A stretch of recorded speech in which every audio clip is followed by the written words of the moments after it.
ആർക്കെങ്കിലും എന്തെങ്കിലും ഐഡിയ ഉണ്ട് എന്താണ് ഈ കാലത്തിന് മുൻപേ സഞ്ചരിച്ചവർ എന്നുള്ള വാക്കിന്റെ അർത്ഥം? സാധാരണ ഞാൻ എപ്പോഴും പറഞ്ഞു വരാറുണ്ട് സബ്ജക്റ്റിനെ പറ്റി, ഇതിനെ പറ്റി എനിക്ക് അതെ, സബ്ജക്റ്റില് അതെ ശാലിജി പറഞ്ഞ സബ്ജക്റ്റിൽ ഒരു കാര്യം ഒളിഞ്ഞു കിടപ്പുണ്ട്. ആരോ ക്യാമറ ഓൺ ആക്കിയല്ലോ, ക്യാമറ ഓൺ ആക്കിയോ, കുഴപ്പമൊന്നുമില്ല. സബ്ജക്റ്റിൽ കാര്യം ഒളിഞ്ഞു കിടപ്പുണ്ട്. അതെന്താണെന്നുള്ളത് എനിക്കും രമേശ് ഏട്ടനും അറിയാം, പിന്നെ തന്നെ ടീച്ചർക്കും അറിയാം സബ്ജക്ട് എന്താണെന്നുള്ളത്. വലിയ കാര്യമൊന്നും അല്ല കേട്ടോ, വലിയ സീക്രട്ട് ഒന്നും അല്ല. ഈ പറഞ്ഞു വെക്കുമ്പോ നിങ്ങൾ വിചാരിക്കോ ഇവർ 3 പേർക്ക് മാത്രം അറിയുന്നത് എന്തോ ഭയങ്കര സംഭവം. അതൊന്നുമില്ല. കാരണം ആ ടോപ്പിക്ക് ഇന്നത്തെ ഈ പ്രസന്റ് സമൂഹത്തില് ഇന്ന് നടക്കുന്ന ഒരു കാര്യമായിട്ട് ഇതിന് വലിയൊരു ബന്ധമുണ്ട്. നമ്മള് ഇന്ന് ആ കാര്യം കൊണ്ട് നമ്മുടെ രാത്രിയിൽ നമ്മൾ ഉറക്കം കെടുത്തുന്ന കുറെ കാര്യങ്ങളാണ് ഈ കാര്യം. അത് മാത്രമല്ല നമ്മളെല്ലാം ആ കാര്യത്തിന് വേണ്ടി പ്രാർത്ഥിക്കുന്നുണ്ട്. ഇപ്പൊ നിങ്ങൾക്ക് മനസ്സിലായിട്ടുണ്ടാവും എന്താ സംഭവം എന്നുള്ളത്. അവർക്കൊന്നും സംഭവിക്കരുതെന്ന് നമ്മൾ പ്രാർത്ഥിക്കുന്നുണ്ട്, അവരെ പ്രൊട്ടക്ട് ചെയ്യണമെന്ന് നമ്മൾ പ്രാർത്ഥിക്കുന്നുണ്ട്, നമ്മളെ കൊണ്ടാവുന്ന രീതിയിലുള്ള സംഭാവനകൾ നമ്മൾ അവർക്ക് കൊടുക്കുന്നുണ്ട്. അപ്പൊ എന്താണെന്ന് മനസ്സിലായില്ല എല്ലാവർക്കും എന്താണ് സബ്ജക്ട് എന്നുള്ളത്. ഇനി ഞാൻ കൂടുതലായിട്ട് പറയണ്ടല്ലോ അല്ലെ? എന്താണ് സബ്ജക്ട് എന്നുള്ളത് എല്ലാവർക്കും മനസ്സിലായി. വയനാട് ലാൻഡ് സ്ലൈഡ് നടന്നു അല്ലെ? വയനാട് മണ്ണിടിച്ചിൽ നടക്കുകയുണ്ടായി. അതിനെ റിലേറ്റ് ചെയ്തിട്ടുള്ള ഒരു ടോപ്പിക്കാണ് നമ്മൾ ഇന്നിവിടെ ക്ലാസ് ആയിട്ട് എടുക്കുന്നത്. കാലത്തിന് മുൻപേ സഞ്ചരിച്ചവർ എന്ന് പറയുന്നത് ഗാഡ്ഗിൽ കമ്മിറ്റി റിപ്പോർട്ട് എന്ന് കേട്ടിട്ടുണ്ടോ? Gadgil committee report, Madhava Gadgil committee റിപ്പോർട്ടിനെ കുറിച്ചിട്ടുള്ള ഒരു ക്ലാസ് ആണ് നമ്മൾ എടുക്കുന്നത്. എന്താണ് ഗാഡ്ഗിൽ കമ്മിറ്റി റിപ്പോർട്ട്? നമുക്കറിയാലോ, കേരള സർക്കാരായാലും കേന്ദ്ര സർക്കാരായാലും നമ്മളിൽ നിന്ന് മറച്ചു വെച്ച ഒരു റിപ്പോർട്ടാണ് ഗാഡ്ഗിൽ കമ്മിറ്റി റിപ്പോർട്ട്. ഇതൊരിക്കലും ഒരു രാഷ്ട്രീയം പറയുകയോ അല്ലെങ്കിൽ ഒരാളെ ഇകഴ്ത്തി കാണിക്കുകയോ ചെയ്യുന്നതല്ല. പക്ഷെ ഇത് കറക്റ്റ് യാഥാർത്ഥ്യം തന്നെയാണ്. ആര് ഭരിച്ചിരുന്നപ്പോഴും ഈ ഗാഡ്ഗിൽ കമ്മിറ്റി റിപ്പോർട്ട് എന്താണെന്നുള്ളത് പൊതുജനങ്ങൾക്ക് അറിഞ്ഞുകൂടായിരുന്നു. പക്ഷെ നിങ്ങളെല്ലാവരും ചാനൽ ചർച്ചകളിലൊക്കെ കേട്ടിട്ടുണ്ടാവും. ഗാഡ്ഗിൽ കമ്മിറ്റി റിപ്പോർട്ട് പ്രകാരം ഇത് പറഞ്ഞില്ലേ? പരിസ്ഥിതി പ്രവർത്തകരാണ് കൂടുതൽ അത് പറയാറ്. ഇന്നത് ഗാഡ്ഗിൽ കമ്മിറ്റി റിപ്പോർട്ടിൽ പറഞ്ഞിട്ടില്ലേ, ഇല്ലേ, കേട്ടിട്ടില്ലേ? എല്ലാവരും കേട്ടിട്ടുണ്ട് എന്നുള്ളതാണ് എന്റെ ഒരു വിശ്വാസം. ചാറ്റ് ബോക്സിൽ എല്ലാവരും ആക്റ്റീവായിട്ടിരിക്കണേ. യെസ് ഓർ നോ ഒക്കെ അടിക്കണം. ഗാഡ്ഗിൽ കമ്മിറ്റി റിപ്പോർട്ടിനെ കുറിച്ച് നമുക്ക് വായിച്ചിട്ടില്ലെങ്കിൽ പോലും ഒരു അറിവില്ലേ എന്താണെന്നുള്ളത്. കാരണം നമ്മുടെ ചാനൽ ചർച്ചകളിലെല്ലാം, ന്യൂസ് ചാനലുകളിലെല്ലാം വരാറുണ്ടല്ലേ.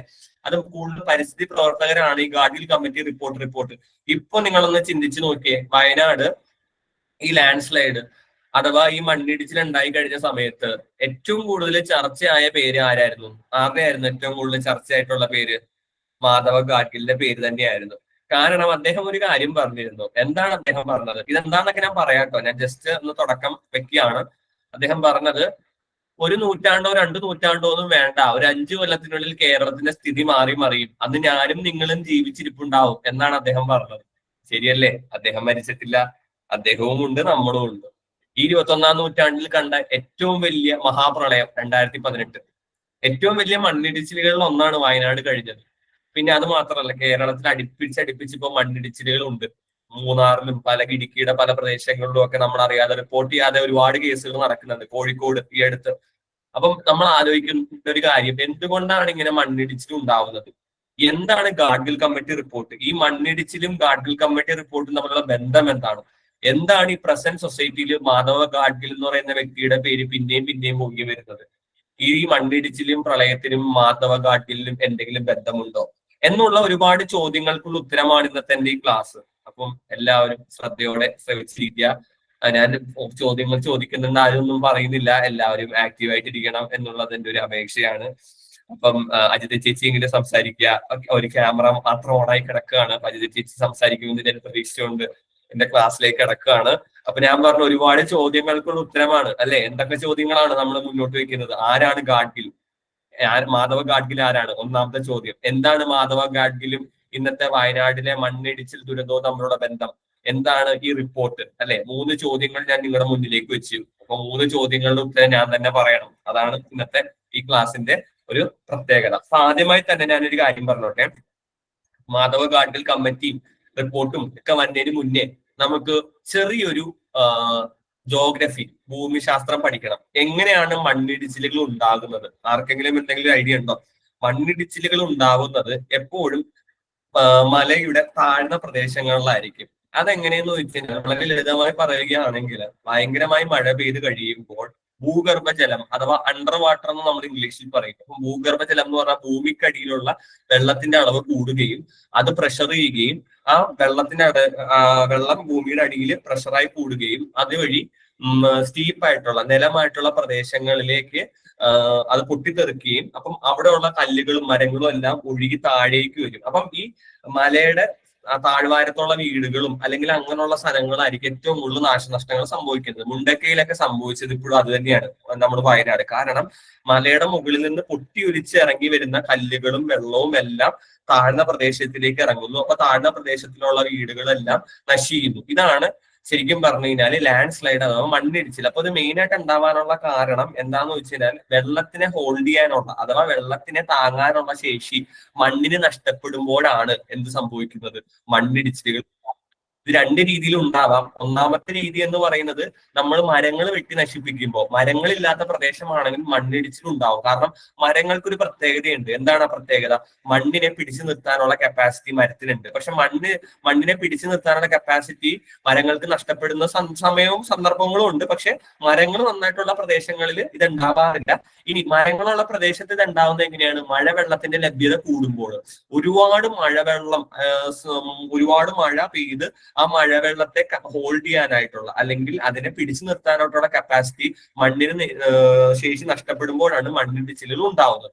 ഇനി ഒരു കാര്യം, നമ്മുടെ ഇന്ത്യയിൽ ഈ മണ്ണിടിച്ചിൽ ഉണ്ടാവാനായിട്ട് പോകുമ്പോൾ അതിനെ കൃത്യമായി ഗണിച്ച് പറയാനായിട്ടുള്ള യന്ത്രങ്ങൾ നമുക്കില്ല. ഇപ്പൊ നമുക്കറിയാം ഭൂമി കുലുക്കമോ അല്ലെങ്കിൽ ഇങ്ങനെയുള്ള കാര്യങ്ങളോ ഒക്കെ ഗണിച്ച് പറയാനായിട്ടുള്ള രീതിയിലുള്ള ശാസ്ത്രം വളർന്നിട്ടുണ്ടെങ്കിലും മണ്ണിടിച്ചിലുകൾ ഉണ്ടാവുന്നതിന് മുന്നേ ആളുകൾക്ക് ഒരു അപായ സൂചന കൊടുക്കാനായിട്ടുള്ള ഒരു ടെക്നോളജി ഇതുവരെയും ഇല്ല എന്നുള്ളതാണ് വേറൊരു വിഷമകത. കാരണം അങ്ങനെ ഉണ്ടായിരുന്നെങ്കിൽ ഇത്ര അധികം ആളുകൾ മരിക്കില്ല. ഇപ്പോ കാഷ്വാലിറ്റി ഏകദേശം 500ഓളം അടുക്കുകയാണ്. കാരണം നമുക്ക് അത് ഗണിച്ച് പറയാനായിട്ടുള്ള ഒരു തരത്തിലുള്ള ഉപകരണങ്ങളും ഇതുവരെയും ഒരു സയന്റിസ്റ്റും കണ്ടുപിടിച്ചിട്ടില്ല. ഒന്നാമത്തെ കാര്യം. ഇനി രണ്ടാമത്തെ കാര്യം, മണ്ണിടിച്ചില് നേരത്തെ വരും എന്ന് നമുക്ക് പറയാനായിട്ടൊരു കാര്യമുള്ളത്, നല്ല മഴ പെയ്യും എന്നുണ്ടെങ്കിൽ അത് നമ്മൾ പറയില്ല റെഡ് അലേർട്ട് നിങ്ങൾ കേട്ടിട്ടുണ്ടാവുമല്ലോ, ഓറഞ്ച് അലേർട്ട്, പിന്നെന്താ അലേർട്ടാണ് നമുക്കുള്ളത്? യെല്ലോ അലേർട്ട് അല്ലെ? ഇത്ര അലേർട്ടുകൾ ഉണ്ട്. ഇപ്പൊ റെഡ് അലേർട്ട് വന്നു കഴിഞ്ഞു കഴിഞ്ഞാൽ മലയുടെ താഴ്ന്ന പ്രദേശത്ത് താമസിക്കുന്ന ജനങ്ങൾ എത്രയും വേഗം അവിടെ നിന്ന് മാറിക്കോണം. കാരണം എന്താണെന്നറിയോ?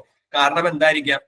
ഇതിന്റെ മെയിൻ റീസൺ എന്താണെന്ന് വെച്ചാൽ റെഡ് അലേർട്ട് എന്ന് പറഞ്ഞാൽ നല്ല മഴ പെയ്യാം. അപ്പൊ നമുക്കറിയാം താഴ്ന്ന പ്രദേശത്താണ് മണ്ണിടിച്ചിലുകൾ ഉണ്ടാകുന്നത്. അപ്പൊ അങ്ങനെയുള്ള പ്രദേശങ്ങളിൽ മഴവെള്ളത്തിനെ കപ്പാസിറ്റി അല്ലെങ്കിൽ മഴവെള്ളത്തിനെ ഹോൾഡ് ചെയ്യാനായിട്ടുള്ള കപ്പാസിറ്റി ആർക്കുണ്ടാവില്ല?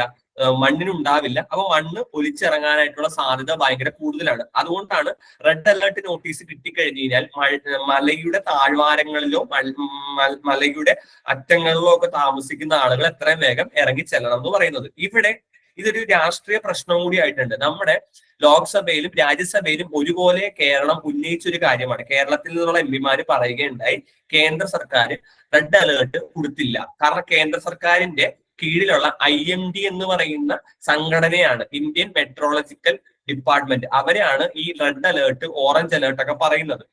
അപ്പോഴാണ് നമ്മൾ സ്കൂളിന് അവധി കൊടുക്കുന്നത്. നിങ്ങൾ കണ്ടിട്ടില്ലേ, കളക്ടർമാര് സ്കൂളിന് അവധി കൊടുക്കുന്നത് ഓരോ അലേർട്ട് വരുമ്പോഴാണ്. യെല്ലോ അലേർട്ട് ആണെങ്കിൽ പോലും സ്കൂളുകൾക്ക് അവധി കിട്ടാറുണ്ട്.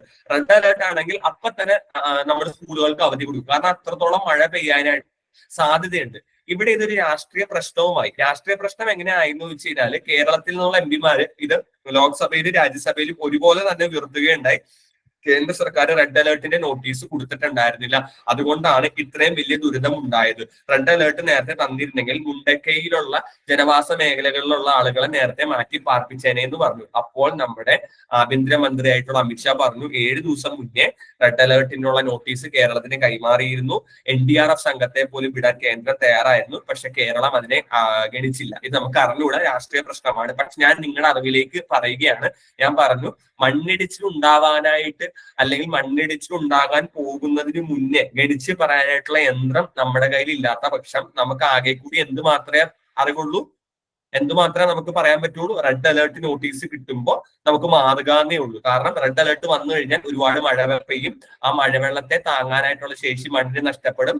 അപ്പം മലയുടെ ചരിവുകളിൽ താമസിക്കുന്ന ആളുകൾ എത്രയും വേഗം അവിടെ നിന്ന് മാറി നിൽക്കുക. അതുകൊണ്ടാണ് ഞാൻ ഇത് പറഞ്ഞത്. റെഡ് അലേർട്ട് കിട്ടിക്കഴിഞ്ഞു കഴിഞ്ഞാൽ മലയുടെ താഴ്വാരങ്ങളിൽ താമസിക്കുന്ന ഒരാളുകളും അവിടെ താമസിക്കരുത്. അവിടെ നിന്ന് അപ്പം തന്നെ മാറുക. കാരണം മഴവെള്ളപ്പാച്ചിലൂടെ ഈ പറയുന്ന നമ്മുടെ മണ്ണിന്റെ ശേഷി നഷ്ടപ്പെടുകയും അത് മണ്ണിടിച്ചിൽ കാരണമാകാനായിട്ട് സാധ്യമാവുന്ന കാര്യങ്ങളാണ്. ഓക്കെ, അപ്പൊ ഇതെല്ലാവർക്കും മനസ്സിലായെന്ന് തോന്നുന്നു. അപ്പം ഇതാണ് നമ്മുടെ ഇന്നത്തെ ലോകത്തിന്റെ ഒരു അവസ്ഥ. മണ്ണിടിച്ചിലുകൾ നേരത്തെ ഗണിച്ച് പറയാനായിട്ടുള്ള യന്ത്രം നമുക്കില്ല.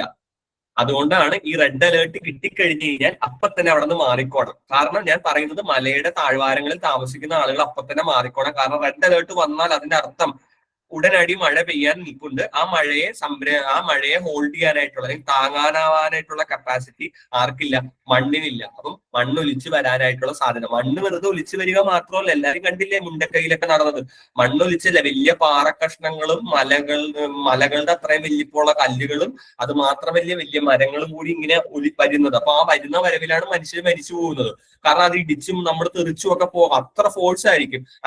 വേഗത എത്രയെന്നറിയോ പറയുന്നത്? 500 km/h ആണ് വേഗത പറയുന്നത്. അപ്പൊ ആലോചിച്ച് നോക്കുക ആ ഫോഴ്സ് എന്തായിരിക്കും. ഇടിച്ച് നമ്മളെ കൊന്നുകളയും. അതാണ് നമ്മൾ ചെളിയുടെ ഉള്ളിലേക്ക് പൂണ്ടുപോകുന്നത്. അപ്പൊ അതുകൊണ്ട് എനിക്ക് ആദ്യമായി തന്നെ എന്റെ സുഹൃത്തുക്കളോട് പറയാനുള്ളത്, നമുക്ക് റെഡ് അലേർട്ട് കിട്ടി, നമ്മൾ മലയുടെ താഴ്വാരത്താണ് താമസിക്കുന്നതെങ്കിൽ നമ്മളൊരു റിസ്ക് എടുക്കാൻ തയ്യാറാവരുത്. നമ്മൾ അവിടുന്ന് മാറിക്കോണം. റെഡ് അലേർട്ട് തരിക എന്നുള്ളത് അതാത് സർക്കാരിന്റെ ജോലിയാണ്. അത് അവർ തന്നില്ലെങ്കിൽ അത് നമുക്കൊന്നും ചെയ്യാൻ പറ്റില്ല, വിധിയാണ്. ഇപ്പൊ ഇവിടെ പറയുന്നത് കേരള സർക്കാർ പറയുന്നത് കേന്ദ്ര സർക്കാർ റെഡ് അലേർട്ട് പറഞ്ഞില്ല, കേന്ദ്രം പറയുന്നത് റെഡ് അലേർട്ട് കൊടുത്തു. നമുക്ക് അറിഞ്ഞുകൂടാ. ഇവിടെ ഇതൊരു രാഷ്ട്രീയ ചർച്ചയല്ല. അതുകൊണ്ട് തന്നെ ഞാൻ അതവിടെ നിർത്തുകയാണ്. ഇനി നമ്മൾ വരുന്നത് എന്താണ് ഗാഡ്ഗിൽ കമ്മിറ്റി റിപ്പോർട്ട്, ആരാണ് മാധവ ഗാഡ്ഗിൽ? ഈ രണ്ട് ചോദ്യങ്ങൾക്കുള്ള ഉത്തരം നിങ്ങളിലേക്ക് തരിക എന്നുള്ളതാണ് എന്റെ ഇനിയുള്ള കർത്തവ്യം. അപ്പം എല്ലാവരും ശ്രദ്ധിക്കേണ്ട ഒരു കാര്യമുണ്ട്. പരിസ്ഥിതി എന്താണെന്ന് എല്ലാവർക്കും അറിയാം അല്ലെ? നമ്മൾ ജീവിക്കുന്ന മേഖല അല്ലെങ്കിൽ നമ്മളിപ്പോ ജീവിക്കുന്ന ഒരു ഏരിയനെയാണ് പരിസ്ഥിതി അഥവാ എൻവയോൺമെന്റ് എന്ന് നമ്മൾ പറയും അല്ലെ? നമ്മൾ താമസിക്കുന്ന ഈ മേഖലയെയാണ് നമ്മൾ പരിസ്ഥിതി എന്ന് പറയുന്നത്. ആരെങ്കിലും പരിസ്ഥിതി ലോലം എന്ന് കേട്ടിട്ടുണ്ടോ? പരിസ്ഥിതി ലോല പ്രദേശം. പരിസ്ഥിതി ലോല പ്രദേശം എന്ന് പറഞ്ഞാൽ എന്താ? എപ്പ വേണമെങ്കിലും ഭൂമികുലുക്കം സംഭവിക്കാം, എപ്പ വേണമെങ്കിലും മണ്ണിടിച്ചിലുകൾ ഉണ്ടാവാം. അത് അല്ലെങ്കിൽ ദേശീയോദ്യാനങ്ങൾ എന്ന് കേട്ടിട്ടുണ്ടോ? National park. ദേശീയോദ്യാനങ്ങൾ എന്ന് പറഞ്ഞാൽ എന്താ? വലിയ വലിയ മൃഗങ്ങളെയും അല്ലെങ്കിൽ നമ്മൾ പറയില്ലേ ഈ തലമുറ നഷ്ടപ്പെടാനിരിക്കുന്ന മൃഗങ്ങളെ എല്ലാം പാർപ്പിക്കുന്ന സ്ഥലമാണ് ദേശീയോദ്യാനങ്ങൾ. ഇതെല്ലാം ഉള്ള സ്ഥലങ്ങളെയാണ് നമ്മൾ പരിസ്ഥിതി ലോല പ്രദേശം അഥവാ എക്കോളജിക്കൽ സെൻസിറ്റീവ് സോൺ എന്ന് ഇംഗ്ലീഷിൽ പറയും. പരിസ്ഥിതി ലോലമാണ്, വളരെ ലോലമാണ്. എന്തും എപ്പോ വേണമെങ്കിലും സംഭവിക്കാവുന്ന പ്രദേശങ്ങളെയാണ് പരിസ്ഥിതി ലോല പ്രദേശം എന്ന് പറയുന്നത്. പരിസ്ഥിതി ലോല പ്രദേശം എന്നുള്ള വാക്ക് ആദ്യമായിട്ട് ഇന്ത്യയിൽ ഉപയോഗിക്കുന്നത് എൻവയോൺമെന്റ് പ്രൊട്ടക്ഷൻ ആക്ട് അഥവാ പ്രകൃതിയെ സംരക്ഷിക്കാൻ വേണ്ടി പാർലമെന്റിൽ 1986 ഒരു നിയമം പാസ്സാക്കി. ആ നിയമത്തിലാണ് ആദ്യമായിട്ട് ഇന്ത്യയിൽ എക്കോളജിക്കൽ സെൻസിറ്റീവ് സോൺ അഥവാ പരിസ്ഥിതി ലോല പ്രദേശം എന്നുള്ള പദം ഉപയോഗിക്കുന്നത്. അപ്പൊ ഞാൻ ഒന്നുകൂടി പറയാം. 1986 പാർലമെന്റിൽ ഒരു നിയമം പാസ്സാക്കി. അതെന്തിനു വേണ്ടിയായിരുന്നു? പ്രകൃതിയെ സംരക്ഷിക്കാൻ വേണ്ടി. എൻവയോൺമെന്റ് പ്രൊട്ടക്ഷൻ ആക്ട് എന്നാണ് ഇംഗ്ലീഷിൽ അതിനെ നമ്മൾ പറയുന്നത്. ആ എൻവയോൺമെന്റ് പ്രൊട്ടക്ഷൻ ആക്ടിലാണ് ആദ്യമായിട്ട് എക്കോളജിക്കൽ സെൻസിറ്റീവ് സോൺ അഥവാ പരിസ്ഥിതി ലോല പ്രദേശം എന്നുള്ള ടേം ആദ്യമായിട്ട് ഉപയോഗിക്കുന്നത്. ഓക്കെ, അപ്പം ഈ പരിസ്ഥിതി ലോല പ്രദേശങ്ങൾ ഇന്ത്യയിൽ ഒരുപാടുണ്ടെന്നുള്ളത് നമുക്ക് എല്ലാവർക്കും അറിയാം. അതിനകത്ത് ഒന്നാണ് നമ്മുടെ പശ്ചിമഘട്ടം അഥവാ വെസ്റ്റേൺ ഗാട്സ്. പശ്ചിമഘട്ടം എന്ന് പറഞ്ഞു കഴിഞ്ഞാല് ഒരു വലിയ മലനിരകളാണ്. ആ മലനിരകള് പരിസ്ഥിതി ലോല പ്രദേശമാണെന്നുള്ളത് എല്ലാവരുടെയും മനസ്സിൽ അറിയുന്ന കാര്യമാണെന്നാണ് എന്റെ വിചാരം. കാരണം എല്ലാവർക്കും അറിയാം. കാരണം പരിസ്ഥിതി ലോല പ്രദേശം തന്നെയാണ് ഈ പറയുന്ന വെസ്റ്റേൺ ഗാട്സ്. അപ്പം അതൊരു മലനിരകളാണ്. നമ്മൾ പശ്ചിമഘട്ടം അഥവാ ഇംഗ്ലീഷിൽ അതിനെ വെസ്റ്റേൺ ഗാട്സ് എന്ന് പറയും. ഏകദേശം 6 സംസ്ഥാനങ്ങളിലൂടെയാണ് പശ്ചിമഘട്ടം കടന്നു പോകുന്നത്. അവസാനം നമ്മുടെ കേരളത്തിലാണ് ഇത് വന്ന് നിൽക്കുന്നത്. 6 സംസ്ഥാനങ്ങൾ: ഗുജറാത്ത്, കർണാടക, മഹാരാഷ്ട്ര, തമിഴ്നാട്, ഇങ്ങനെ പല സ്ഥലങ്ങളിലൂടെ ഇത് കടന്നു പോകുന്നുണ്ട്. കേരളം ഇങ്ങനെ അടങ്ങുന്ന 6 സംസ്ഥാനങ്ങളിലാണ് പശ്ചിമഘട്ടം നീണ്ടു നിവർന്ന് കിടക്കുന്നത്. ഇനി കേരളത്തെ സംബന്ധിച്ചിടത്തോളം പശ്ചിമഘട്ടം ഒരു ഇമ്പോർട്ടന്റ് ആയിട്ടുള്ള കാര്യമാണ്. നമ്മുടെ കേരളത്തിൽ അധികം വൈദേശിക ശക്തികൾ അഥവാ ചരിത്രം നോക്കുവാണെങ്കിൽ കേരളം ഒരുപാട് അറ്റാക്കുകൾ നേരിട്ടിട്ടുണ്ടെങ്കിലും നോർത്ത് ഇന്ത്യയോ അല്ലെങ്കിൽ കർണാടകയോ ഒന്നും നേരിട്ട പോലുള്ള അറ്റാക്കുകൾ കേരളം അധികം നേരിട്ടിട്ടില്ല. അതിന്റെ മെയിൻ കാരണക്കാരൻ എന്ന് പറയുന്നത് പശ്ചിമഘട്ടമാണ്. അപ്പം ഫോറിനിൽ നിന്നുള്ള വിദേശ ശക്തികളുടെ ആക്രമണം വളരെ കുറവായിരുന്നു കമ്പയർഡ് ടു അതർ സ്റ്റേറ്റ്സ് കേരളത്തിന്. അപ്പം അതിനെല്ലാം പ്രൊട്ടക്ട് ചെയ്തത് ആരാണ്? പശ്ചിമഘട്ടമാണ്. അല്ലെങ്കിൽ തമിഴ്നാട്ടിലെ വരണ്ട രീതിയിലുള്ള കാലാവസ്ഥ, ആ വരണ്ട രീതിയിലുള്ള കാലാവസ്ഥയെ നമ്മളെ പ്രൊട്ടക്ട് ചെയ്യുന്നത് പശ്ചിമഘട്ടമാണ്. അപ്പൊ പശ്ചിമഘട്ടം അങ്ങനെ എല്ലാ കാര്യങ്ങൾക്കും കേരളത്തിൽ നിങ്ങൾക്ക് എല്ലാവർക്കും അറിയാം ലഭ്യമായിട്ടുള്ള മഴ, നല്ല മൺസൂൺ കിട്ടും. അതിനും കാരണക്കാരാരാണ്? പശ്ചിമഘട്ടമാണ്. അപ്പൊ കേരളത്തിന്റെ ഒരു സൗന്ദര്യത്തെയും കേരളത്തിന്റെ ജൈവ വൈവിധ്യത്തെയും എല്ലാം പ്രൊട്ടക്ട് ചെയ്യാനായിട്ടുള്ള കഴിവ് ആർക്കുള്ളത്? നമ്മുടെ പശ്ചിമഘട്ടത്തിനുണ്ട്. അപ്പൊ ഞാൻ പറഞ്ഞു പശ്ചിമഘട്ടം എന്ന് പറയുന്നത് പക്ഷേ ഒരു പരിസ്ഥിതി ലോല പ്രദേശമാണ്. അപ്പം ഈ പശ്ചിമഘട്ടത്തെ പ്രൊട്ടക്ട് ചെയ്യണം എന്ന് വിചാരിച്ചുകൊണ്ട് കേന്ദ്ര ഗവൺമെന്റ് 2010 ഒരു കമ്മിറ്റി രൂപീകരിച്ചു. ആ കമ്മിറ്റിയുടെ പേരാണ് ഗാഡ്ഗിൽ കമ്മിറ്റി. അപ്പം ഗാഡ്ഗിൽ കമ്മിറ്റി എന്നുള്ള പേരിടാനുള്ള കാരണം എന്താന്ന് വെച്ചാൽ ആ കമ്മിറ്റിയുടെ ചെയർമാൻ ആയിരുന്നു പ്രൊഫസർ ആയിട്ടുള്ള മാധവ ഗാഡ്ഗിൽ. അദ്ദേഹമാണ് ആ കമ്മിറ്റീനെ ചെയർ ചെയ്തത്. അപ്പം ഞാൻ ഒന്നും കൂടി പറയാം, 2010 കേന്ദ്ര സർക്കാർ പശ്ചിമഘട്ടത്തെ പ്രൊട്ടക്ട് ചെയ്യണം എന്ന് പറഞ്ഞ് ഒരു കമ്മിറ്റി രൂപീകരിക്കുന്നത്. ആ കമ്മിറ്റിയുടെ ചെയർമാനായിട്ട് വരുന്ന ആളാണ് മാധവ ഗാഡ്ഗിൽ. അദ്ദേഹം ഒരു പ്രൊഫസറായിരുന്നു. അദ്ദേഹത്തിന്റെ പേരിലാണ് പിന്നീട് ഈ കമ്മിറ്റി അറിയപ്പെട്ടുകൊണ്ടിരുന്നത്. അതിനായിട്ട് നമ്മൾ ഗാഡ്ഗിൽ കമ്മിറ്റി എന്നും വിളിച്ചുകൊണ്ടിരുന്നത്. ഓക്കെ, അപ്പം 2010 ഫോം ചെയ്ത കമ്മിറ്റി 2011 കമ്മിറ്റിയുടെ റെക്കമെൻഡേഷൻസ്, അഥവാ കമ്മിറ്റി എന്താണ് ജനങ്ങളോട് പറയാൻ ഉദ്ദേശിക്കുന്നത് എന്നുള്ള കാര്യം ജനങ്ങൾക്ക് മുന്നിലേക്ക് തുറന്നിട്ടു. പക്ഷേ ഇവിടെയാണ് സംഭവിച്ച കുറെ ട്വിസ്റ്റുകൾ. കാരണം ഇവിടെ കുറെ സസ്പെൻസ് ഉണ്ട്. കാരണം എന്താന്ന് വെച്ച് കഴിഞ്ഞാൽ 2010 കമ്മിറ്റി രൂപീകരിക്കുന്നു, 2011 കമ്മിറ്റിയുടെ റിപ്പോർട്ട് പുറത്തേക്ക് വരുന്നു. 2011 കമ്മിറ്റിയുടെ റിപ്പോർട്ട് പുറത്തേക്ക് വന്നോ? എന്റെ ചോദ്യമാണ്. 2011 കമ്മിറ്റി റിപ്പോർട്ട് പുറത്തേക്ക് വന്നോ? ഇല്ല, കമ്മിറ്റി റിപ്പോർട്ട് പുറത്തേക്ക് വന്നില്ല. കമ്മിറ്റി റിപ്പോർട്ട് എന്ത് ചെയ്തു? അന്നത്തെ കേന്ദ്ര സർക്കാർ കമ്മിറ്റി റിപ്പോർട്ടിനെ പുറത്തേക്ക് വിട്ടില്ല. കാരണം കുറെ അധികം കാര്യങ്ങൾ ഗാഡ്ഗിൽ കമ്മിറ്റി റിപ്പോർട്ട് പ്രകാരം പറയുന്നുണ്ടായിരുന്നു. അപ്പൊ അതെന്താണെന്നുള്ളത് ഞാൻ പറയാം. അതിനു മുന്നേ ഈ കമ്മിറ്റി റിപ്പോർട്ട് അറിയാനായിട്ട് അന്നത്തെ കുറച്ച് ജനങ്ങള് RTI ഫയൽ ചെയ്തു. RTI എന്ന് പറയുന്നത് വിവരാവകാശ നിയമം, അഥവാ right to information act. Delhi ഹൈക്കോടതിയിലാണ് ഈ കേസ് ഫയൽ ചെയ്തത്. അങ്ങനെ ഡൽഹി ഹൈക്കോടതിയുടെ വിധി വരികയുണ്ടായി. ഗാഡ്ഗിൽ കമ്മിറ്റി റിപ്പോർട്ട് ജനങ്ങളിലേക്ക് തുറന്നു കൊടുക്കണം, ജനങ്ങളും അറിയണം എന്താണ് ഗാഡ്ഗിൽ കമ്മിറ്റി റിപ്പോർട്ടിന് പറയാനുള്ളത്. അങ്ങനെ ഗാഡ്ഗിൽ കമ്മിറ്റി റിപ്പോർട്ട് ജനങ്ങളിലേക്ക് വരികയാണ്. അപ്പോഴാണ് നമ്മൾ അറിഞ്ഞിരുന്നത് ഒരുപാട് കാര്യങ്ങൾ ഈ കമ്മിറ്റി റിപ്പോർട്ട് പറയുന്നുണ്ട്. ആ ഒരുപാട് കാര്യങ്ങൾ ഇവിടുത്തെ വലിയ വലിയ കോറി ഉടമകളെയും അഥവാ മൈൻ ചെയ്യുന്ന, ഖനനം ചെയ്യുന്ന ഉടമകൾക്കും ഒക്കെ എതിരായിട്ടാണ് ഗാഡ്ഗിൽ കമ്മിറ്റി റിപ്പോർട്ട് വന്നിരിക്കുന്നത്. പിന്നെ ഒരു സംസ്ഥാനത്തിന്റെ ഡെവലപ്മെന്റിനെ ഭയങ്കര ഒരു സംസ്ഥാനത്തിന്റെ വികസനത്തെ വളരെയധികം റെഗുലേറ്റ് ചെയ്യാനായിട്ടൊക്കെ ഗാഡ്ഗിൽ കമ്മിറ്റി റിപ്പോർട്ടിന് സാധിക്കും. അതുകൊണ്ട് ഗാഡ്ഗിൽ കമ്മിറ്റി റിപ്പോർട്ട് നടപ്പിലാക്കി കഴിഞ്ഞു കഴിഞ്ഞാൽ ഒരുപാട് പ്രശ്നങ്ങൾ അതാത് ഗവൺമെന്റുകൾ ഫേസ് ചെയ്യേണ്ടി വരും. പ്രത്യേകിച്ച് കേരളത്തിലാണ് ഈ കമ്മിറ്റി റിപ്പോർട്ട് കൂടുതലും പശ്ചിമഘട്ടം കടന്നു പോകുന്നത് കേരളത്തിലായതുകൊണ്ട് തന്നെ കേരളം ഒരുപാട് കാര്യങ്ങൾ ഫോക്കസ് ചെയ്യാനുണ്ട്. അതുകൊണ്ട് തന്നെ ഈ റിപ്പോർട്ടിന് അധിക പ്രാധാന്യം അന്നത്തെ കേരള സർക്കാരും കൊടുത്തില്ല. അങ്ങനെ വന്നപ്പോൾ അന്ന് മുതൽ ഈ മാധവ ഗാഡ്ഗിലിന്റെ ഈ റിപ്പോർട്ട് എല്ലാവർക്കും അവൈലബിൾ ആയിരുന്നു. അന്ന് മുതൽ പ്രശ്നം തുടങ്ങി. അന്ന് മുതൽ എല്ലാവർക്കും ഇത് പ്രശ്നമാണ്. അപ്പൊ ഞാനൊക്കെ എന്റെ ചെറുപ്പം എന്ന് പറഞ്ഞാൽ 2011 ഞാനൊരു 8ാം ക്ലാസ്സിലോ 7ലോ പഠിക്കുന്ന സമയം എനിക്ക് അറിഞ്ഞൂടെ എന്താണ് ഈ മാധവ ഗാഡ്ഗിൽ കമ്മിറ്റി റിപ്പോർട്ടും കാര്യങ്ങളും. അപ്പൊ അന്ന് സ്കൂളിൽ നമ്മളിങ്ങനെ ബസ്സിലൊക്കെ പോകുമ്പോൾ ചേട്ടന്മാരൊക്കെ പറയുന്നേക്കാം കമ്മിറ്റി റിപ്പോർട്ടിൽ ഇങ്ങനെ ഒരു പ്രശ്നം ഉണ്ട്, അതുണ്ട് ഇതുണ്ടെന്നൊക്കെ പറയും. ഇപ്പോഴാണ് അതിന്റെ റീസൺ എന്താണെന്ന് മനസ്സിലായത്. കാരണം വലിയ വലിയ കോറി ഉടമകളും മൈനിങ് ചെയ്യുന്ന തൊഴിലാളികളല്ല, മൈനിന്റെയൊക്കെ അഥവാ ഈ പറയുന്ന ഖനനം ചെയ്യുന്ന മുതലാളിമാരെല്ലാം ജനങ്ങളുടെ ഇടയിലേക്ക് ഒരു ഭീതി പടർത്തുകയുണ്ടായി. ഈ ഗാഡ്ഗിൽ കമ്മിറ്റി റിപ്പോർട്ട് വന്നു കഴിഞ്ഞാൽ എല്ലാവരുടെയും ജോലി നഷ്ടപ്പെടും, വികസനം നടക്കില്ല എന്നൊക്കെയുള്ള കള്ള ന്യൂസുകൾ ജനങ്ങളിലേക്ക് പുറപ്പെടുവിക്കുകയും അങ്ങനെയാണ് ഈ ഗാഡ്ഗിൽ കമ്മിറ്റി റിപ്പോർട്ട് എന്തോ വലിയ പ്രശ്നമുള്ള സംഭവമാണെന്നുള്ളത് ജനങ്ങളിലേക്ക് വന്നത്. അപ്പൊ നിങ്ങൾ ആലോചിക്കേണ്ട ഒരു കാര്യമുണ്ട്, ഈ കമ്മിറ്റി റിപ്പോർട്ട് പറഞ്ഞ മിക്ക കാര്യങ്ങളും ഇന്ന് നടപ്പിലായിക്കൊണ്ടിരിക്കുകയാണ്. കാരണം കമ്മിറ്റി റിപ്പോർട്ടിൽ കൃത്യമായിട്ട് പറഞ്ഞിട്ടുണ്ട് ഈ രീതിയിൽ നമ്മളെ കേരളത്തിന്റെ പ്രകൃതിയെ അല്ലെങ്കിൽ കേരളത്തിന്റെ എൻവയോൺമെന്റിനെ പ്രൊട്ടക്ട് ചെയ്തിട്ടില്ലെങ്കിൽ വലിയ നാശനഷ്ടങ്ങൾ നമ്മൾ കാണാനിരിക്കുന്നതേ ഉള്ളൂ എന്നുള്ളത് അടിവരയിട്ട് പറഞ്ഞിട്ടുണ്ട് ഈ റിപ്പോർട്ടിൽ. അതുകൊണ്ടാണ് ഇന്നിപ്പം നിങ്ങൾ കണ്ടില്ലേ ന്യൂസുകാർ അടക്കം മാധവ ഗാഡ്ഗിലിന്റെ പുറകെ നടക്കുകയാണ്. കാരണം അദ്ദേഹം പറഞ്ഞൊരു കാര്യമുണ്ട്, 1 or 2 നൂറ്റാണ്ടൊന്നും വേണ്ട, വെറും 5 കൊല്ലം മതി, ഞാനും മരിച്ചിട്ടുണ്ടാവില്ല, നിങ്ങളും മരിച്ചിട്ടുണ്ടാവില്ല, നമ്മുടെ ഈ കേരളത്തിന്റെ പ്രകൃതി ദുരന്തങ്ങൾ നമുക്ക് നേരിട്ടിരുന്ന് കാണാം എന്ന് അദ്ദേഹം പറഞ്ഞു. അദ്ദേഹം എപ്പോഴും ജീവിച്ചിരിപ്പുണ്ട്. അതാണ് ഞാൻ ഈ ക്ലാസ്സിന്റെ തുടക്കത്തിൽ പറഞ്ഞത്. ഈ കമ്മിറ്റി റിപ്പോർട്ടിൽ അടിവരയിട്ട് പറഞ്ഞൊരു കാര്യമാണ്. ഇനി ഈ കമ്മിറ്റി റിപ്പോർട്ടിലേക്ക് വരുമ്പോൾ നമുക്ക് കാണാൻ കഴിയുന്നത് ഭയങ്കര വലിയ അത്ഭുതങ്ങളാണ്. കാരണം എന്നെ ഞെട്ടിച്ച് കളഞ്ഞു ഈ റിപ്പോർട്ട്. കാരണം എന്താണെന്ന് വെച്ചാൽ നമ്മൾ കിടുങ്ങിപ്പോകും. കാരണം അദ്ദേഹം പറയുന്ന കാര്യങ്ങൾ ഇപ്പോൾ നടന്നുകൊണ്ടിരിക്കുകയാണ്. സത്യം ഈ എക്കോളജിക്കൽ സെൻസിറ്റീവ് സോൺ 1, 2, 3 എന്നൊക്കെ പറഞ്ഞ് തിരിച്ചിട്ടുണ്ട്. ആ സ്ഥലങ്ങളിലൊക്കെയാണ് 2018 മഹാപ്രളയം നടന്നിരിക്കുന്നത്. അതിനകത്തൊരു സ്ഥലത്താണ് ഇപ്പൊ വയനാട് ഉരുൾപൊട്ടൽ ഉണ്ടായിരിക്കുന്നത്. അപ്പൊ ഒന്ന് ആലോചിച്ച് നോക്കൂ, ഇതെല്ലാം 10 കൊല്ലങ്ങൾക്ക് മുന്നേ ഒരാൾ പറഞ്ഞിട്ട് അത് നമ്മൾ കേട്ടില്ല. അതിനാണ് നമ്മളിപ്പോ അനുഭവിച്ചുകൊണ്ടിരിക്കുന്നത്. അപ്പൊ നമുക്കൊന്ന് കമ്മിറ്റി റിപ്പോർട്ടുകളെ കൃത്യമായിട്ടൊന്ന് അവലോകനം ചെയ്യാം. അപ്പം എല്ലാവരും ഒന്ന് ശ്രദ്ധിക്കുക. കമ്മിറ്റി റിപ്പോർട്ട് പ്രകാരം പറയുന്നത് 3 സോണായിട്ട് തിരിച്ചിരിക്കുകയാണ് പശ്ചിമഘട്ടത്തെ. 3 സോണാണ്. Zone 1, zone 2, zone 3.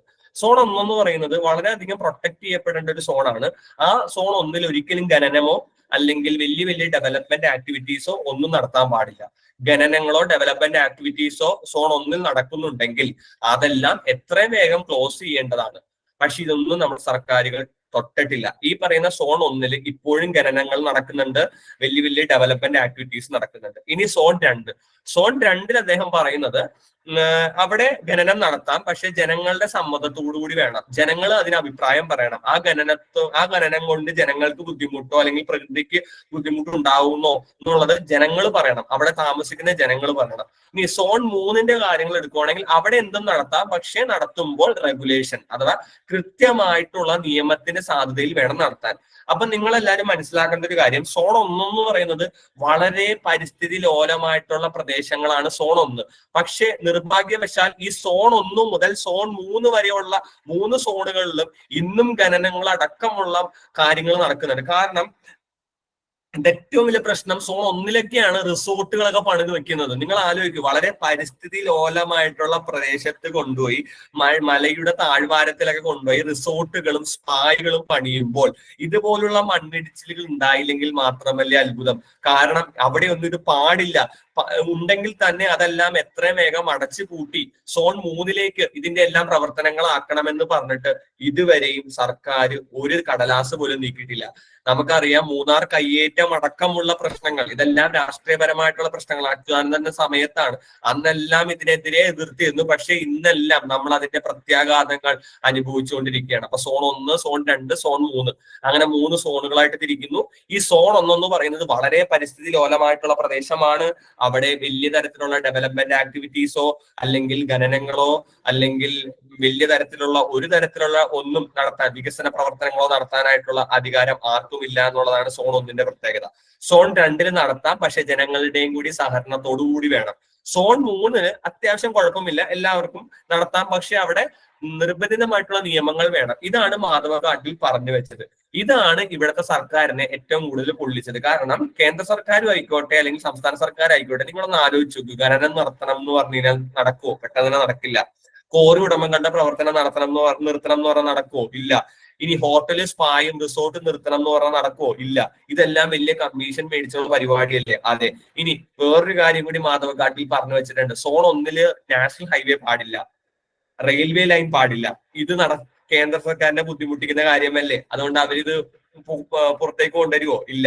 അപ്പൊ ഇതൊക്കെയാണ്. റെയിൽവേ ലൈൻ അടക്കം പാടില്ല, അഥവാ റെയിൽവേ ലൈൻ, പിന്നെ ഈ പറയുന്ന NH സൂപ്പർ ഹൈവേസ് അഥവാ നാഷണൽ ഹൈവേ, വളരെ സ്പീഡായിട്ടുള്ള നാഷണൽ ഹൈവേ, അതൊന്നും ഈ പറയുന്ന സോൺ 1 പാടില്ല. ശരിക്കും സോൺ 1 എന്ന് പറഞ്ഞു കഴിഞ്ഞാൽ പ്രകൃതിക്ക് മൊത്തമായിട്ട് വിട്ടുകൊടുക്കുക.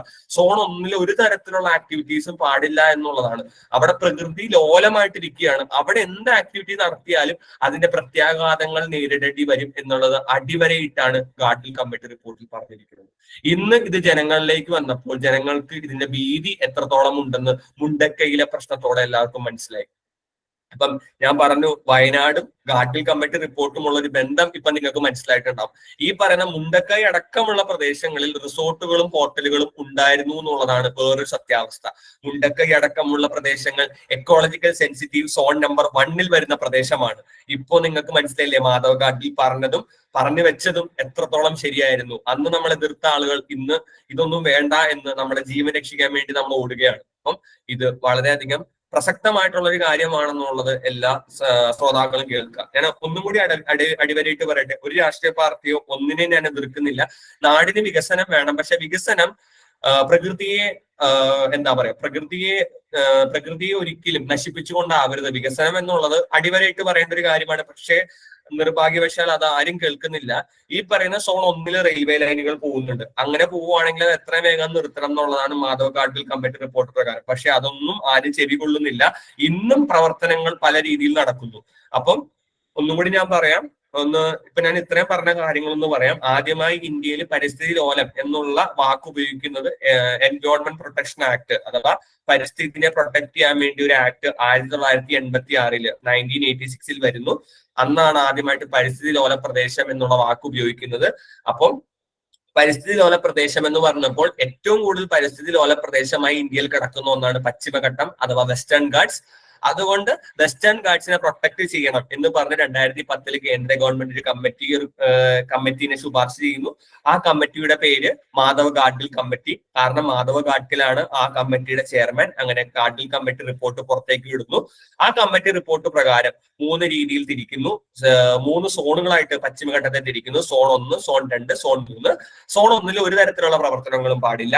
സോൺ 2 പ്രവർത്തനങ്ങൾ ചെയ്യാം, പക്ഷേ ജനങ്ങളുടെയും കൂടിയും സഹകരണത്തോടു കൂടി വേണം. സോൺ 3 വലിയ കുഴപ്പമില്ലാതെ പ്രവർത്തനങ്ങൾ നടത്താം, പക്ഷേ കൃത്യമായിട്ടുള്ള നിയമം സംസ്ഥാന സർക്കാർ പാസ്സാക്കണം. ഇതാണ് ഈ കമ്മിറ്റി റിപ്പോർട്ടിന്റെ ചെറിയൊരു ബ്രീഫിംഗ്. ഇതൊന്നുമല്ല, ഇതിന്റെ ആഴവും പരപ്പും വളരെയധികം കൂടുതലാണ്. എനിക്ക് മനസ്സിലായതും ഞാൻ കുറെ അധികം പഠിച്ചതും കാര്യങ്ങൾ നിങ്ങളിലേക്ക് ഇപ്പം ഒന്ന് ഷെയർ ചെയ്യുന്നതാണ്. ഇനിയും കഴിഞ്ഞിട്ടില്ല. അടുത്ത ഈ കമ്മിറ്റി റിപ്പോർട്ടിന്റെ പിന്നത്തെ പേജുകൾ നമ്മൾ വായിക്കുമ്പോൾ നമുക്ക് കാണാൻ കഴിയുന്നത് കൃഷിയിൽ പോലും കമ്മിറ്റി റിപ്പോർട്ട് ചില പിടുത്തം പിടിച്ചിട്ടുണ്ട്. നമുക്കറിയാം, ജനിതക മാറ്റം വരുത്തിയ ക്രോപ്പുകളുണ്ട്, അഥവാ വിത്തുകളുണ്ട്. ജനിതക മാറ്റം വരുത്തിയ വിത്തുകൾ അതൊരിക്കലും സോൺ നമ്പർ 1 സോൺ നമ്പർ 2 എന്ത് ചെയ്യാൻ പാടില്ല, കൃഷി ചെയ്യാൻ പാടില്ല. അത് മണ്ണിനെ ഭയങ്കരമായിട്ടും ബാധിക്കും. ഇപ്പൊ ജനിതക മാറ്റം വരുത്തിയ വിത്തുകളുടെ കൃഷി പാകം ചെയ്ത് നിർത്തലാക്കണം. സോൺ 1, സോൺ 2, സോൺ 3 അത് മാത്രമല്ല, സോൺ 1, 2, 3 വളരെയധികം പൊല്യൂട്ടിംഗ് ആയിട്ടുള്ള ഇൻഡസ്ട്രീസ്, അതിനെ നമ്മൾ ഓറഞ്ച് ഇൻഡസ്ട്രീസ് എന്ന് പറയും, അങ്ങനെയുള്ള ഇൻഡസ്ട്രീസ്, അങ്ങനെയുള്ള വലിയ വലിയ ഫാക്ടറികളോ ഇൻഡസ്ട്രീസോ ഒന്നും സോൺ 1, 2 പാടില്ല. സോൺ 3 പക്ഷെ അതും കൃത്യമായിട്ട് എന്ത് വേണം, നിയമത്തിന്റെ സാധ്യതയിൽ അനുസരിച്ച് വേണം. അപ്പൊ ഞാൻ പറഞ്ഞു, കർഷകർക്ക് ചെറിയൊരു പ്രശ്നമുണ്ട് ഇവിടെ. കാരണം കർഷകർ ജനിതക മാറ്റം വരുത്തിയ വിത്തുകൾ ഉപയോഗിക്കാറുണ്ട് നല്ല വിള കിട്ടാൻ വേണ്ടി. പക്ഷെ അങ്ങനെയുള്ള ജനിതക മാറ്റം വരുത്തിയ വിളകൾ അല്ലെങ്കിൽ വിത്തുകൾ ഒരിക്കലും സോൺ നമ്പർ 1 2 ഉപയോഗിക്കാൻ പാടില്ല എന്ന് അടിവരയിട്ട് പറയുന്നുണ്ട്. അപ്പം ഇവിടെയെല്ലാമാണ് ഈ കോറി ഉടമകളും അല്ലെങ്കിൽ വൻകിട ബിസിനസ്സുകാരും നമ്മളെ തെറ്റിദ്ധരിപ്പിച്ചത്.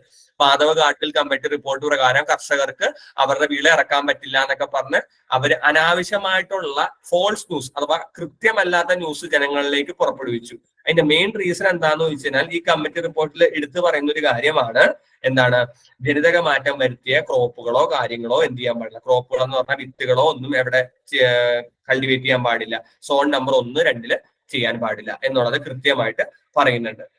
അതുപോലെ തന്നെ ഇൻഡസ്ട്രീസ് അഥവാ വലിയ വലിയ ഫാക്ടറികളോ കാര്യങ്ങളോ ഒന്നും സോൺ നമ്പർ 1, 2 വരാൻ പാടില്ല. സോൺ 3 പക്ഷേ അത് കൃത്യമായിട്ടുള്ള നിയമത്തിന്റെ സാധ്യത അനുസരിച്ച് വേണം.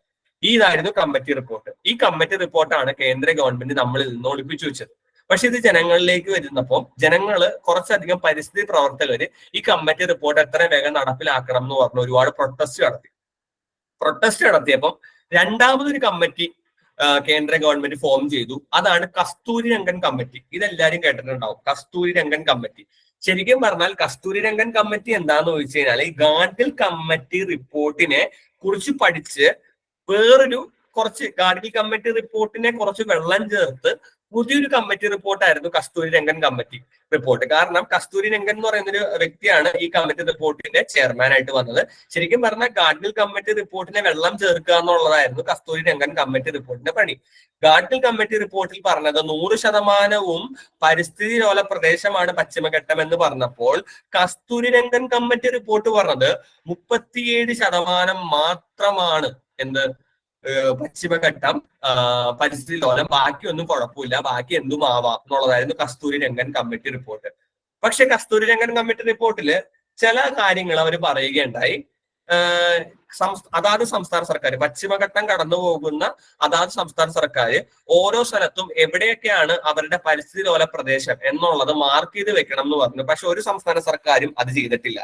കാരണം ലോക്സഭയിൽ 2018 അന്ന് പ്രതിപക്ഷം ഒരു കാര്യം ഉന്നയിക്കുകയുണ്ടായി, ഈ കസ്തൂരി രംഗൻ കമ്മിറ്റിയുടെ ശുപാർശകൾ എന്തെങ്കിലും നടപ്പിലായോ? അപ്പോൾ അന്ന് ഗവൺമെന്റ് കൊടുത്ത മറുപടി എന്താന്ന് ചോദിച്ചു കഴിഞ്ഞാല്, അതാത് സംസ്ഥാനങ്ങളോട് മാർക്ക് ചെയ്ത് വെക്കാൻ പറഞ്ഞിട്ടുണ്ട് പരിസ്ഥിതി ലോല പ്രദേശം, പക്ഷെ അത് ഒരു സംസ്ഥാന ഗവൺമെന്റും ഇതുവരെയും ചെയ്തിട്ടില്ല എന്നുള്ളതാണ് വേറൊരു നിർഭാഗ്യം. ഓക്കെ, ഇനി അത് കഴിഞ്ഞ് കേരള സർക്കാർ പഠിക്കാൻ വേണ്ടി ഉപയോഗിച്ചൊരു കമ്മിറ്റിയാണ് ഉമ്മൻ കമ്മിറ്റി. അതിനെക്കുറിച്ച് ആരെങ്കിലും കേട്ടിട്ടുണ്ടോ? ഉമ്മൻ ബി കമ്മിറ്റിക്കും വേറൊരു പ്രത്യേകതയുണ്ട്. ഈ ഉമ്മൻ ബി കമ്മിറ്റി ശരിക്കും പറഞ്ഞു കഴിഞ്ഞാൽ കസ്തൂരി രംഗൻ കമ്മിറ്റിയും അതേപോലെ തന്നെ ഗാഡ്ഗിൽ കമ്മിറ്റി റിപ്പോർട്ടും പഠിച്ചിട്ട് വേറൊരു കമ്മിറ്റി റിപ്പോർട്ടാണ്. അല്ലാതെ ഇവരെല്ലാം ബേസ് ആയിട്ട് വെക്കുന്നത് മാധവ് ഗാഡ്ഗിലിന്റെ കമ്മിറ്റി റിപ്പോർട്ട് തന്നെയാണ്. ഉമ്മൻ കമ്മിറ്റിയിൽ പഠനങ്ങൾ നടത്തിയിട്ട് അവർ പറഞ്ഞത് കൃത്യമായിട്ടുള്ള പഠനത്തിലൂടെയും കാര്യങ്ങളിലൂടെയും ഈ റിപ്പോർട്ട് അഥവാ ഈ പറഞ്ഞ മാധവ ഗാഡ്ഗിൽ കമ്മിറ്റി റിപ്പോർട്ടിൽ പറഞ്ഞിരിക്കുന്ന കാര്യങ്ങളെല്ലാം നടപ്പിലാക്കണം എന്നുള്ളതായിരുന്നു ഉമ്മൻചാണ്ടി കമ്മിറ്റിയുടെ ശുപാർശ. പക്ഷെ ഈ ശുപാർശകളെല്ലാം ഇപ്പോഴും എവിടെ ഇരിക്കുകയാണ്?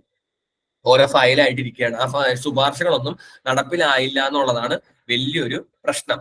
നിങ്ങൾ ആലോചിക്കേണ്ടത് 2018 ഫ്ലഡ് വന്ന 14 സ്ഥലങ്ങളിൽ 11 സ്ഥലങ്ങളും, അതാണ് ശ്രദ്ധിക്കേണ്ടത്, 14 സ്ഥലങ്ങളിൽ 11 സ്ഥലങ്ങളും പരിസ്ഥിതി ലോല പ്രദേശത്തെ zone number 1 Gadgil committee report പ്രകാരം സോൺ നമ്പർ 1 വന്ന സ്ഥലങ്ങളാണ്. 14 സ്ഥലങ്ങൾ ടോട്ടൽ 14 സ്ഥലങ്ങളിലാണ് ടോട്ടൽ 2018 ഫ്ലഡ് എഫക്ട് ചെയ്തത്. അതിൽ 11 സ്ഥലങ്ങളും നിങ്ങൾ ആലോചിക്കേണ്ടത് സോൺ നമ്പർ 1 വരുന്നതാണ് മാധവ ഗാഡ്ഗിൽ കമ്മിറ്റി റിപ്പോർട്ട് പ്രകാരം.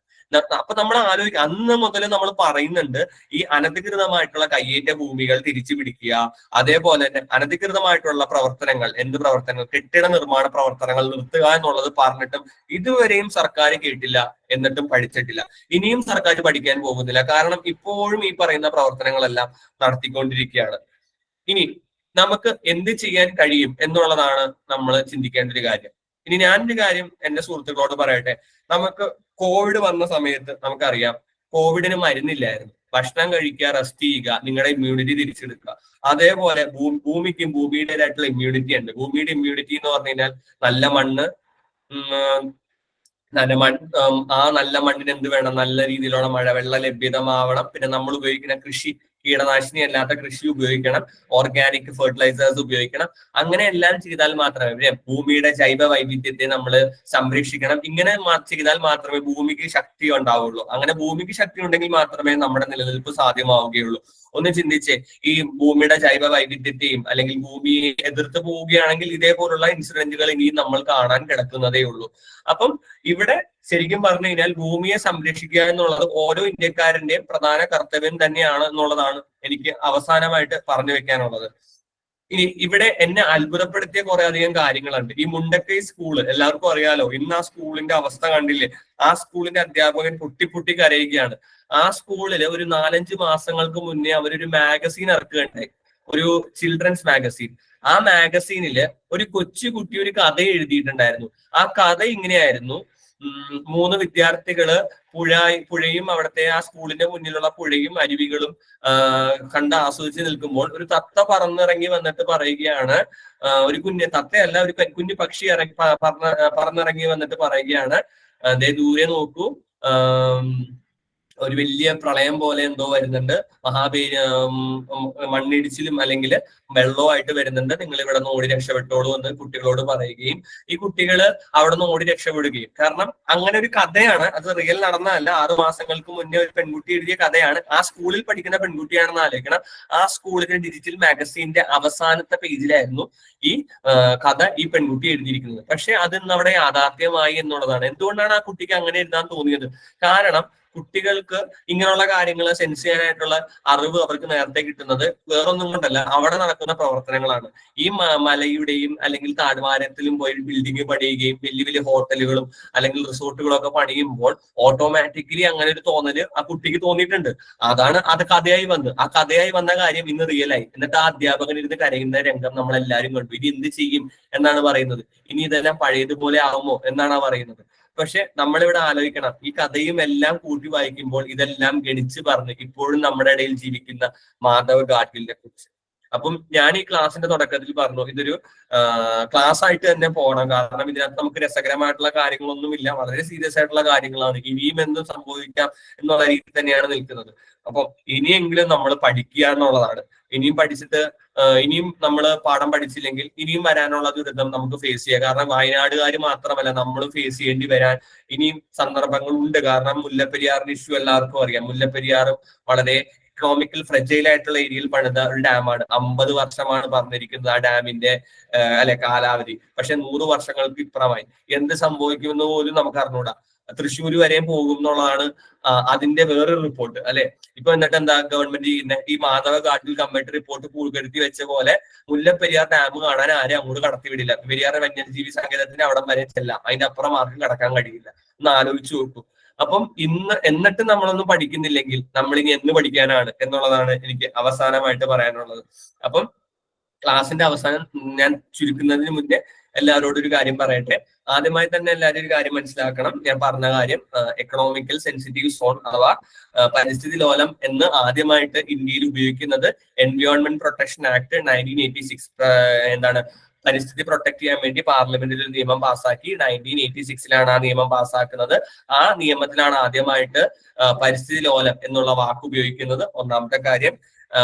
പശ്ചിമഘട്ടമാണ് നമ്മൾ ചൂസ് ചെയ്ത ഏരിയ. കാരണം അതാണ് ഏറ്റവും കൂടുതൽ പരിസ്ഥിതി ലോലം എന്നുള്ളത് കൊണ്ട് തന്നെ പശ്ചിമഘട്ടത്തെ നമ്മൾ പ്രൊട്ടക്ട് ചെയ്യാൻ വേണ്ടി ഒരു കമ്മിറ്റി ഉണ്ടാക്കി. ആ കമ്മിറ്റിയുടെ ചെയർമാനായിട്ട് വന്ന വ്യക്തിയാണ് മാധവ ഗാഡ്ഗിൽ. അതും എല്ലാവർക്കും മനസ്സിലായെന്ന് വിചാരിക്കുന്നു.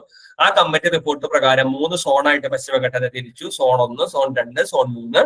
സോൺ 1 എന്ന് പറയുമ്പോൾ സോൺ 1 അധികം പ്രവർത്തനങ്ങളോ കാര്യങ്ങളോ ഒന്നും നടത്താൻ പാടില്ല. സോൺ 2 പക്ഷെ ജനങ്ങളുടെയും കൂടി സഹകരണം വേണം. സോൺ 3 പ്രത്യേകത എന്താന്ന് ചോദിച്ചു കഴിഞ്ഞാൽ അവിടെ പ്രവർത്തനങ്ങളാവാം, പക്ഷെ കൃത്യമായിട്ടുള്ള നിയമത്തിന്റെ സാധ്യത വേണം എന്നുള്ളതായിരുന്നു. പിന്നെ ഞാൻ പറഞ്ഞു ഖനന പ്രവർത്തനങ്ങളും കാര്യങ്ങളും സോൺ 1 സോൺ 2 കൃത്യം പാടില്ല. അത് വളരെയധികം റെസ്ട്രിക്റ്റഡ് ആണ്. ഇനി സോൺ 2 പക്ഷെ ജനങ്ങളുടെയും കൂടിയും എന്ത് വേണം? സഹകരണം വേണം. സോൺ 3 പക്ഷെ നിയമത്തിന്റെ സാധ്യത വേണം. സോൺ 1 ഒന്നും പാടില്ല എന്നുള്ളത് തന്നെയായിരുന്നു മാധവ് ഗാഡ്ഗിൽ കമ്മിറ്റി റിപ്പോർട്ടിന്റെ ഇതനുസരിച്ച്. ഇനി നമ്മൾ അവസാനം വന്നപ്പോ എന്താ പറഞ്ഞത്? 14 സ്ഥലങ്ങളാണ് 2018 പ്രളയത്തിന് കേരളത്തിലെ 14 ഏരിയകളിലാണ് പ്രളയം എഫക്ട് ചെയ്തത്. അതിനകത്ത് 11 സ്ഥലങ്ങളും എക്കോളജിക്കൽ സെൻസിറ്റീവ് സോൺ അഥവാ സോൺ നമ്പർ 1 കമ്മിറ്റി റിപ്പോർട്ട് പ്രകാരം സോൺ നമ്പർ 1 വന്നതെന്ന് നമ്മൾ കണ്ടെത്തി. അന്ന് മാധവ് ഗാഡ്ഗിൽ പറഞ്ഞതാണ് ഇനിയും വരാനിരിക്കുന്ന ദുരന്തങ്ങൾ കേരളം അഭിമുഖീകരിച്ചേ പറ്റൂ. എന്നിട്ട് നമ്മൾ സോൺ 1 പ്രവർത്തനങ്ങൾ നിർത്തിയില്ല. Still that continuous. അതിപ്പോഴും കണ്ടിന്യൂ ചെയ്തുകൊണ്ടിരിക്കുകയാണ്. ഇനി അടുത്ത കാര്യം ഞാൻ പറഞ്ഞത്, ഈ കമ്മിറ്റി റിപ്പോർട്ടിനെ കുറിച്ച് പഠിക്കാൻ വേണ്ടി വേറൊരു കമ്മിറ്റി റിപ്പോർട്ട് വന്നു. അതാണ് കസ്തൂരി രംഗൻ കമ്മിറ്റി. കസ്തൂരി രംഗൻ കമ്മിറ്റി എന്ന് പറയുന്നത് മാധവ് ഗാഡ്ഗിൽ കമ്മിറ്റി റിപ്പോർട്ടിൽ വെള്ളം ചേർത്തുണ്ടാക്കിയ ഒരു കമ്മിറ്റി റിപ്പോർട്ട് എന്നേ ഉള്ളൂ. അല്ലാതെ പ്രത്യേകിച്ച് വേറൊന്നുമില്ല. ആ കമ്മിറ്റി റിപ്പോർട്ടിലെ ശുപാർശകൾ നടപ്പിലാക്കിയോ എന്ന് പാർലമെന്റിൽ ചോദിച്ചപ്പോൾ കേന്ദ്ര സർക്കാർ അന്ന് കൊടുത്ത മറുപടി എന്തായിരുന്നു? ഞാൻ പറഞ്ഞു, കേന്ദ്ര സർക്കാർ പറഞ്ഞു അതാത് സംസ്ഥാനങ്ങളോട് പശ്ചിമഘട്ടം കടന്നു പോകുന്ന അതാത് സംസ്ഥാനങ്ങളോട് അവരുടെ ഈ പരിസ്ഥിതി ലോല പ്രദേശം മാർക്ക് ചെയ്യാൻ പറഞ്ഞിട്ടുണ്ട്.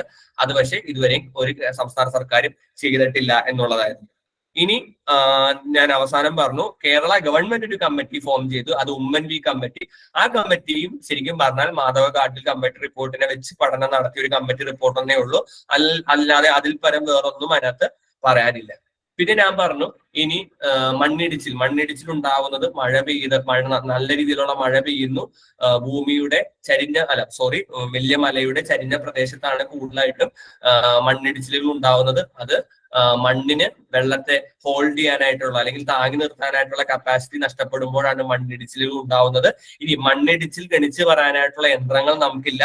ആകെ കൂടിയുള്ള ഒരു കാര്യം എന്താണ്? റെഡ് അലേർട്ട് വന്നു കഴിഞ്ഞു കഴിഞ്ഞാൽ മലയുടെ താഴ്വാരങ്ങളിൽ താമസിക്കുന്ന ആളുകൾ എത്രയും വേഗം അവിടുന്ന് മാറിക്കോണം. കാരണം റെഡ് അലേർട്ട് വന്നാൽ നല്ല മഴ പെയ്യാനായിട്ടുള്ള ചാൻസ് ഉണ്ട്.